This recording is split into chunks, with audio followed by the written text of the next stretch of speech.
What's up, everybody? Let's Talk Jets Radio, late night video here. Thank you to everybody that joined us last night. Another incredibly fun show. So cool to hear the excitement right now that's coming from the fan base. Jet fans are incredibly loyal, passionate, but we've been beat down quite a bit over the last number of years.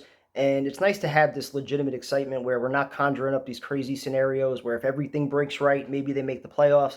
Like, this is a legitimate team with legitimate talent, and I think an opportunity to go on a special run here. So, that brings me to the biggest impact, I think, of the Dalvin Cook signing, which I think is the effect that it's going to have on Breece Hall.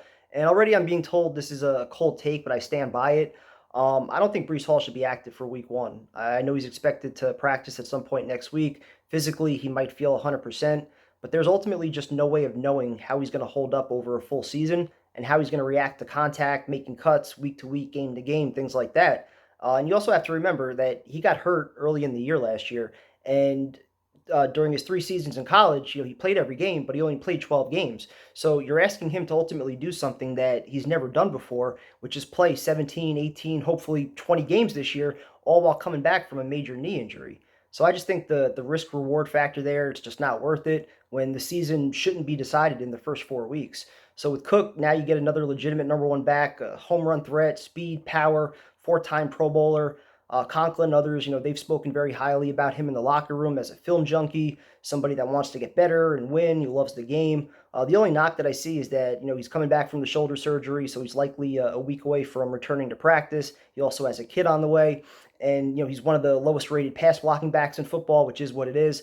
But the other element that I've seen talked about a little bit already is the locker room effect, where Michael Carter is very well liked. And there seems to be a lot of confidence in that running back room where they feel like they can get the job done. And the chemistry right now with this team is just amazing, where everybody seems to love each other. So my hope is that Dalvin Cook is ultimately welcomed by everybody and seen as somebody that's going to improve the team and give them a better chance to win. But you have to figure, at least, for Carter, for Izzy, for Knight, like, they can't be thrilled with this move. Is obviously it's going to impact their playing time the most.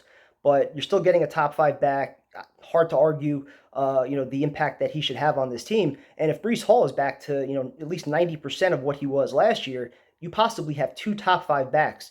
And the thought of both of them being healthy and fresh for the stretch run in December and January, like, to me, that's so much more important than potentially risking an injury to Breece Hall early in the year. So, on top of Cook, you got three other backs, like I mentioned, that are all playing well right now. Carter looks like the old Carter, who, if we remember, there was very little talk about adding a running back early in the draft last year because Michael Carter was so impressive as a rookie.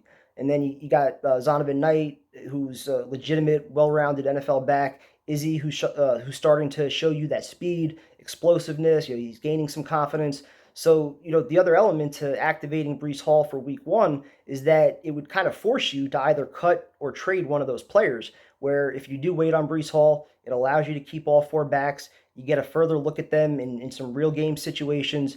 By week 5, most rosters, should be set barring injuries. And even then, a trade possibility could be more of a realistic possibility or could bring back a better return. So I won't be mad if Breece Hall's active week one. To me, that would say there's obviously a ton of confidence that he's not feeling any pain. There's no discomfort. He's checking every box after he returns to practice. It would definitely be a great sign for him. But even if all those things check out, the unknown still terrifies me. For a young player that's got his entire future ahead of him, the last thing you want is him rushing back and potentially doing something to that knee. So even if all those things check out, I hope they wait a little bit.